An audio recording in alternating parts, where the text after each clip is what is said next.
இப்போ ECR OMR செம்ம connect. Stepstone secret plot near Kovalam ECR. Beach resort plot just 24 lakhs ல. Launching offer ல plot வாங்குங்க 5 lakhs profit. கற்பழிப்புன்னு சொல்ற வார்த்தை கூட அந்த இடத்துல அது தவறான ஒரு வார்த்தை தான். அதுக்கு என்னன்னே தெரியாத ஒரு விஷயத்த அந்த பிள்ளைக்கு பண்ணி செதைச்சு கொன்றப்போ, நீ யாரா வேணாலும் இரு, பக்கத்து வீடாரு, இல்லை கூட பிறந்த அண்ணனாரு, தம்பியாரு, அப்பனா கூட இரு, செஞ்சது நீ அப்படிங்கிறப்போ தண்டனை வந்து கண்டிப்பாக வேணும். அது வந்து கடுமையாக்கப்படணும். ஸ்டேட்டஸுக்கு தகுந்த மாதிரி தண்ணி அடிச்சுட்டு இருந்தால் அது ஒரு கலாச்சாரம், அது ஒரு ஸ்டைல் இல்லையா? ஆனால் இந்த லேடி குடிச்சிட்டாங்கங்கிறத நீங்கள் எந்த இடத்துல கொண்டு வந்து வைக்கிறீங்க? அது அவங்களோட குடும்ப பிரச்சனை, கணவன் மனைவிக்குள்ளது. அந்த அம்மாவை திருத்துறது இல்லை, அந்த அம்மா அது என்னமோ அது நம்மளுக்கு தேவையில்லை. என்ன பண்ணியிருக்கான்? ஒரு கொலை பண்ணியிருக்கான். எப்படி பண்ணியிருக்கான்? பாலியல் வன்கொடுமைங்கிறத அந்த பிள்ளைக்கு பண்ணியிருக்கான். அதுக்கான தீர்வை மட்டும்தான் அந்த இடத்துல பேசணும். அந்த குழந்தைய கொன்னவன், அதாவது வன்கொடுமை செஞ்சு கொன்னவனே அந்த அம்மாவுக்கு வந்து அஃபேரில் இருக்காங்கன்னு ஒரு லேடி வந்து வீடியோ போட்டிருந்தாங்க. அடுத்து அதே லேடி வந்து என்ன பண்ணிட்டாங்கன்னா, இல்லை நான் தப்பாக போட்டுட்டேன் அப்படின்னாங்க. அடுத்து அதே லேடியும் அந்த வன்கொடுமை பண்ணவனும் சேர்ந்து ஃபோட்டோ எடுக்கிற மாதிரி வீடியோ வருது. ஓகே, அப்போ இது வந்து என்ன பண்ணிட்டு இருக்கீங்க? ஒரு விஷயத்த தீர ஆராய்ஞ்சு செய்யறதுக்கு சட்டத்திட்டம் இருக்கு. நான் பெண்களுக்கு வந்து பாதுகாப்பு படை, சிங்கப்பெண் படை பாதுகாப்பு உறுதி செய்யப்படும் சொல்லியிருக்காரு. இது வந்து எப்படின்னா, சிங்கப்பெண் படை வந்து யூனிஃபார்ம் போட்டுட்டு அவங்க பைக்கில் சுற்றுறதோ இல்லை காரில் சுற்றுறதோ இது வந்து உறுதி செய்யப்படாது. அதான் இப்போ வந்து நீங்கள் அப்படி அதான் இப்போ வந்து அடுத்து அந்த குற்றவாளிகள் சைலண்ட்டாக இப்போ போவாங்க, ஜெயிலில் போய் நல்லா சமத்தை சாப்பிட்டுட்டு அடுத்து இன்னொரு எப்படியும் உங்களுக்கு ஜாமீன் கொடுத்துருவாங்க. ஏன்னா வக்கீலுங்க அதுக்கு தகுந்த மாதிரி வாதாடுவாங்க. ஏன்னா அம்மா அப்பாவே இந்த மாதிரி இருக்கிறப்ப அப்புறம் நாளைக்கு ஈஸியாக ஜாமீனில் வெளில வருவாங்க. இந்த மாதிரி இன்னும் 2 பிள்ளை கிடைச்சாலும் பண்ணுவாங்க. என்ன வேணும் ஸ்கூலுக்கு, எல்லாமே இங்க இருக்கு. Super Saravana stores, Chennai, Madurai, Kovai.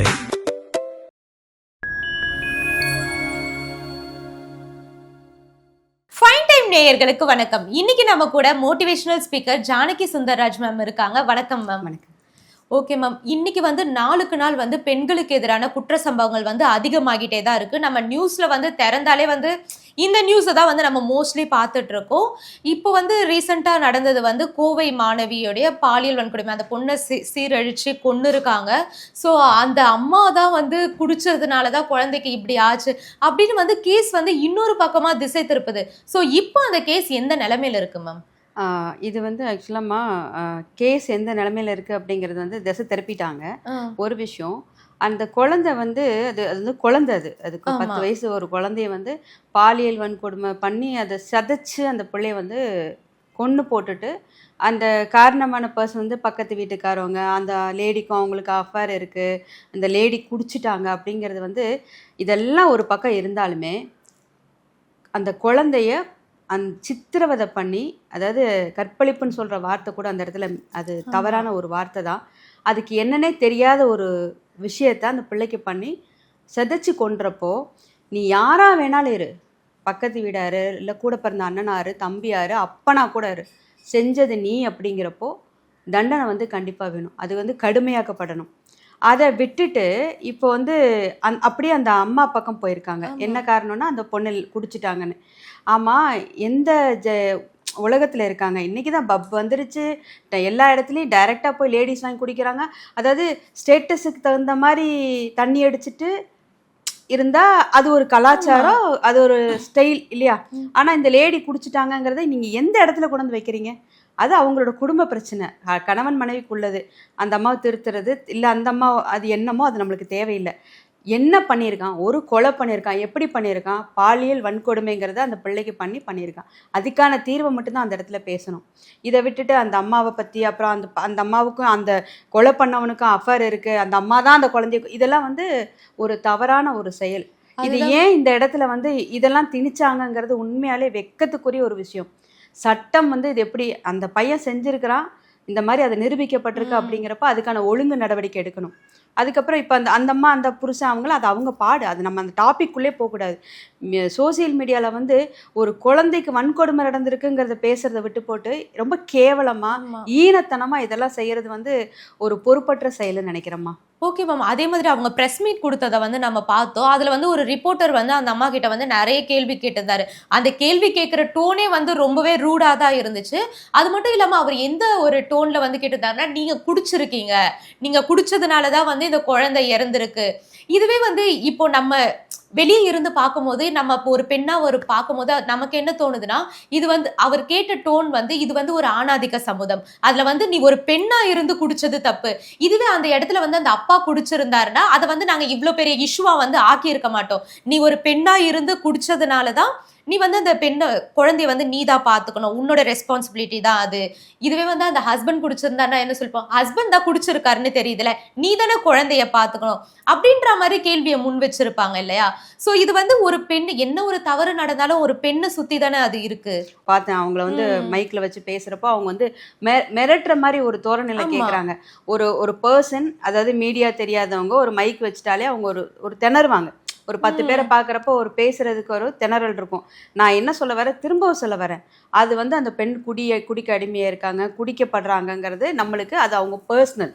அது நம்மளுக்கு தேவையில்லாத விஷயம். நீ குடிச்சதுனால தான் உன் பிள்ளை கெட்டு போச்சு, உன் பிள்ளை வந்து இந்த மாதிரி ஆயிடுச்சுங்கிறது வந்து அந்த இடத்துல பேசக்கூடிய வார்த்தை இல்லை. அவங்க ஹஸ்பண்ட் அண்ட் ஒய்ஃபுக்குள்ள என்ன ப்ராப்ளம்னு உனக்கும் எனக்கும் தெரியாது.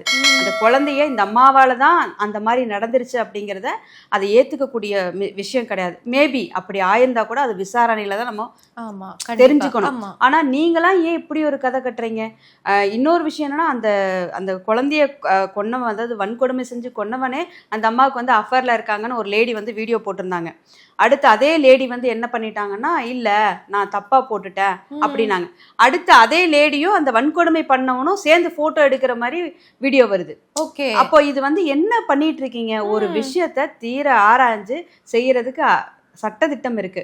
இந்த மாதிரி ஒரு செயல் நடந்துருச்சுன்னா எனக்கு வந்து ரொம்ப ஒரு மன வருத்தம் என்ன தெரியுங்களா, இதை இப்படி கதையா பேசி ஒரு குழந்தை போயிருச்சு, ஒரு பச்சை குழந்தை, எல்லாருமே வந்து அதை வந்து கிரியேட் பண்ணி நான் வந்து ஒரு வியூஸ்க்காக பேசுகிறதோ இதெல்லாமே தாண்டி நம்ம வீட்டில் அப்படி ஒரு குழந்தைக்கு இந்த மாதிரி ஒரு சம்பவம் நடந்ததா எப்படி இருக்கும்னு ஏன் யோசிக்க மக்கள் நினைக்க மாட்டேங்கிறாங்க? ஒரு விஷயம்.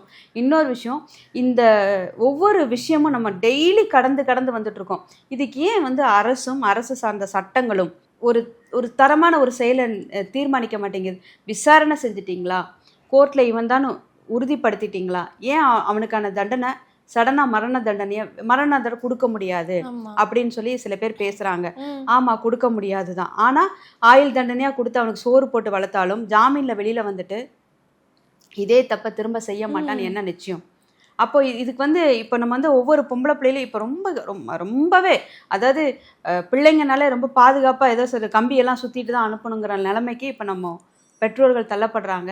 பாதுகாப்புங்கிறத பெற்றோர்கள் நம்மளும் லேடிஸ் தான், நம்மளே வெளில போகிறதுக்கு கொஞ்சம் பயமாக தான் இருக்குது. ஏன்னா ஒரு சில காலகட்டங்களில் நான்லாம் வந்து ரொம்ப தனியாக பைக்லலாம் போகிறதெல்லாம் உண்டு.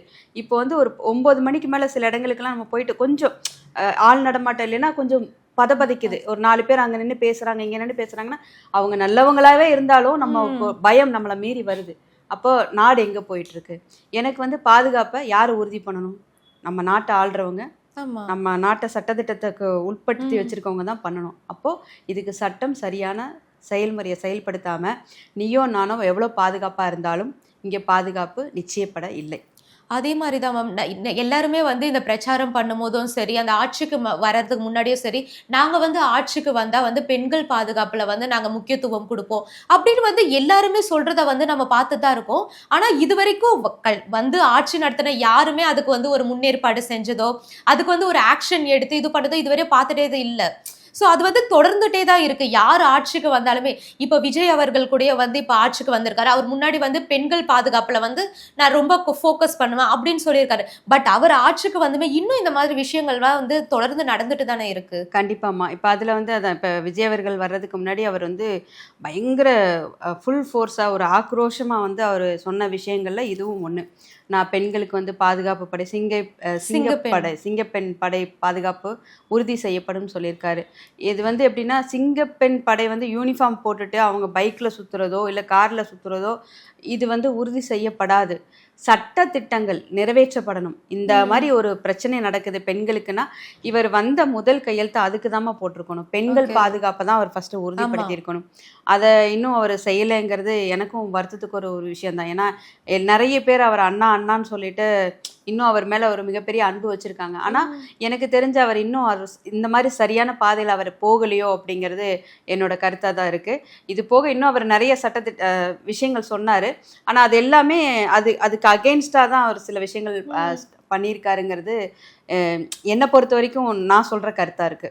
Okay ma'am. அதே மாதிரி அந்த கோவை இஷ்யூவில் பார்க்கும்போது அந்த ப்ரெஸ் மீட் பற்றி நம்ம ஆல்ரெடி பேசியிருந்தோம். இந்த அம்மா வந்து அவங்கள நிரூபிச்சுக்க தான் பார்க்குறாங்க. என் மேலே தப்பு இல்லை, என் ஹஸ்பண்ட் தான் காரணம் அப்படின்னு அந்த சைட் சொல்கிறாங்க. அவங்க அப்பாவுமே வந்து என் மேலே தப்பு இல்லை, என் ஒய்ஃப் மேலே தான் தப்பு. ஸோ இந்த மாதிரி மாற்றி மாற்றி இது பண்ணுறது, அதுக்கப்புறம் இந்த ரிப்போர்ட்டர்ஸ் வந்து அந்த அம்மா மேலே குறை சொல்கிறது, இந்த கேஸ் வந்து இந்த மாதிரி மாறிட்டதுனால குற்றவாளிகள் மேலே வந்து யாருமே ஃபோக்கஸ் பண்ணவே இல்லை. ஸோ அவங்க வந்து இந்த மாதிரிலாம் கேஸ் வந்து திசை திருப்பதுனால அவங்க ஒரு ஸ்டெப் வந்து சேஃப் ஆகிட்டே தானே இருக்காங்க. ஸோ அதில் கான்சென்ட்ரேட் பண்ணாததுக்கு காரணம் என்னன்னு நினைக்கிறீங்க? உண்மைதாம்மா, இது உண்மையாலே நீங்கள் சொன்ன விஷயம் ரொம்ப கரெக்டான விஷயம். அந்த பெண் அவங்க ஹஸ்பண்ட் மேலேயும், அந்த ஹஸ்பண்ட் வந்து அவங்க அப்பா குடும்பத்தில் அவங்க 2 பேருக்குமே நீங்கள் நல்லா இதுலேருந்து நம்ம ஆக்சுவலி நம்ம பார்க்கும்போது 2 வீடியோ பார்க்கும்போது அவங்களுக்கு வந்து குழந்தை போயிடுச்சு, ஒரு உயிர் போயிடுச்சு, பச்சை குழந்தை, அந்த ஃபீலிங்கே இல்ல. அவங்கள நியாயப்படுத்திக்க பாக்குறாங்க. கூட இருந்தவங்க என்ன சொல்றாங்கன்னா, எங்களுக்கு நிதி வேணும், இதுக்கு வந்து நீங்க கரெக்டா எதனா எங்களுக்கு பண்ணணும் அப்படின்னு. அது என்னன்னா ஒரு நல்லா தெரிஞ்சுக்கோங்கம்மா. இப்போ வந்து இப்போ அன்னைக்கு வந்து நீங்க அந்த குழந்தை இறந்த அன்னைக்கு நீங்க பாத்தீங்கன்னா பயங்கர அந்த கோயம்புத்தூரே சம்பிச்சு போச்சு. அதாவது பொதுமக்கள் அவங்க வீட்டில் நீங்கள் அடுத்தடுத்த நிகழ்வுகள் வந்து பார்த்தீங்க இந்த வீடியோவில். ஆனால் அன்னைக்கு அந்த கோயம்புத்தூர் சம்பிச்சு போச்சு. இந்த மாதிரி குற்றவாளியை கண்டுபிடிக்கணும்னு யாரோ வந்து ரோட்டில் நின்று போராட்டம் பண்ணாங்க. ஆனால் இதெல்லாமே வித்தின் செகண்டுக்குள்ளே துகுளாக ஆக்கிட்டு இப்போ இந்த பேரண்ட்ஸ் வந்து இந்த பக்கம் ஒருத்தவங்களும் அந்த பக்கம் ஒருத்தவங்களும் பேசுனது காரணம் என்னன்னு கேட்டிங்கன்னா அரசியல். இப்போ உங்களுக்கு தேவையான நாங்கள் பண்ணிடுறோம், நீங்கள் கொஞ்சம் சைலண்டாக இருங்கன்னு சொல்கிறப்போ அந்த கணவன் மனைவி அவங்களுக்குள்ள வேறுபாடு இருக்கும் போல இருக்கு. அதை வந்து அவங்க மிகைப்படுத்தி அதுலேருந்து அவங்க தான் நான் நல்லவன் அப்படின்னு இவர் சொல்கிறாரு, அவங்க நல்லவன்னு சொல்கிறாங்க. இப்போ அதுலேருந்து அந்த குழந்தைய வந்து என்னன்னா பிளேம் பண்ணி உங்களுக்கு தேவை என்ன அதை நாங்கள் பண்ணிடுறோம், இதை கொஞ்சம் சத்தம் இல்லாமல் முடிச்சு விடுங்க அப்படி சொன்னா சத்தமே எல்லாம் போயிடுச்சு. எத்தனை பேர் ஆதங்கப்பட்டு பேசினவங்க எல்லாம் இப்போ மூஞ்சில கறியை பூசிட்டு அவங்கவுங்க வேலையில இருக்கிற மாதிரி ஆயிடுச்சு. ஆக்சுவலி இப்போ நம்ம அந்த கேஸை பத்தி யாராச்சும் சொல்லும் போது பார்க்கும்போதே அந்த குழந்தையோடைய அம்மா வந்து குடிச்சிருந்தாங்களே அந்த கேஸ் தானே. ஸோ வந்து அந்த குற்றவாளிகள் இல்லாம இந்த அம்மா மேல வந்து ஃபோக்கஸ் ஆகி அந்த கேஸே இப்போ ரொம்ப சைலண்ட் ஆயிடுச்சு. அந்த டைம்ல எவ்வளவு பீக்கா இருந்துச்சோ இப்போ அது இல்லவே இல்லை. அதான் இப்போ வந்து நீங்க அப்படி அதான் இப்போ வந்து அடுத்து அந்த குற்றவாளிகள் சைலண்டா இப்போ போவாங்க, ஜெயிலில் போய் நல்லா சமத்தை சாப்பிட்டுட்டு அடுத்து இன்னொரு எப்படியும் உங்களுக்கு ஜாமீன் கொடுத்துருவாங்க. ஏன்னா வக்கீலுங்க அதுக்கு தகுந்த மாதிரி வாதாடுவாங்க. ஏன்னா அம்மா அப்பாவே இந்த மாதிரி இருக்கிறப்ப அப்புறம் நாளைக்கு ஈஸியா ஜாமீன்ல வெளில வருவாங்க. இந்த மாதிரி இன்னும் 2 பிள்ளை கிடைச்சாலும் பண்ணுவாங்க. ஏன்னா இது அடுத்தடுத்து நடந்துட்டு இருக்குமா. என்னை பொறுத்த வரைக்கும் இந்த மாதிரி நிகழ்வுகள் நடக்கக்கூடாது. ஏன்னா இது ஒரு பேச்சு பொருள் கிடையாது. பெண்கள் அப்படிங்கிறப்போ நம்ம வீட்டில் அப்படிங்கிறது நம்ம குலதெய்வமாக நினைப்போம், நம்ம வீட்டு தேவதையாக நினைக்கிற ஒரு ஜீவனை இப்படி சித்திரவதை பண்ணி வதம் பண்ணி செய்கிற ஒருத்தனை அவனுக்கு அதே வதத்தை காமிச்சு, அதாவது பொம்பளை பிள்ளைகளை தொட்டால் மரணம் தான், வேற எதுவுமே இல்லைன்னு ஒரு சட்டம் வர்ற வரைக்கும் இந்த நிகழ்வுகள் வந்து ரொம்ப சுலுவாக நடந்துட்டு இருக்கும். அதாவது ஈஸியா அழகா ஹேண்ட்லிங் பண்ற மாதிரி போயிட்டு இருக்கும். அதுதான் மேம். இப்போ ஆக்சுவலி பெண்கள்லாம் என்ன ஃபீல் பண்றாங்கன்னா, நீங்க வந்து எங்களை சாமியா தேவதையா கூட பார்க்க வேணாம், ஜஸ்ட் ஒரு நார்மல் மனுஷனா பார்த்தா போதும், அந்த பேசிக்கான ரெஸ்பெக்ட், பேசிக்கான ஒரு எங்களுக்கான இதுவை நாங்க பண்ணிக்கிறோம், நீங்க கூட எங்களுக்கு பண்ண வேணாம். ஸோ இந்த மாதிரி மைண்ட் செட்ல தான் இருக்காங்க. அதுதான் இன்னைக்கு நம்ம அப்படி நினைக்கிறோம். ஆனா அது இனி காலங்களில் வந்து எப்பயுமேமா ஒரு விஷயம் நல்லா தெரிஞ்சுக்கோங்க. ஒரு சட்டம் இப்போ துபாயில வந்து பொம்பளை பிள்ளை ஏறெடுத்து பார்க்க முடியுமா? இல்ல, முடியாது. சிங்கப்பூர்ல நீ குப்பையை கீழே போட முடியுமா? முடியாது. ஏன்னா அங்க சட்டம் சரியா இருக்கு. அதே மாதிரி இங்க சட்டம் சரியா இருந்தா மட்டும்தான் இதுக்கு விடை.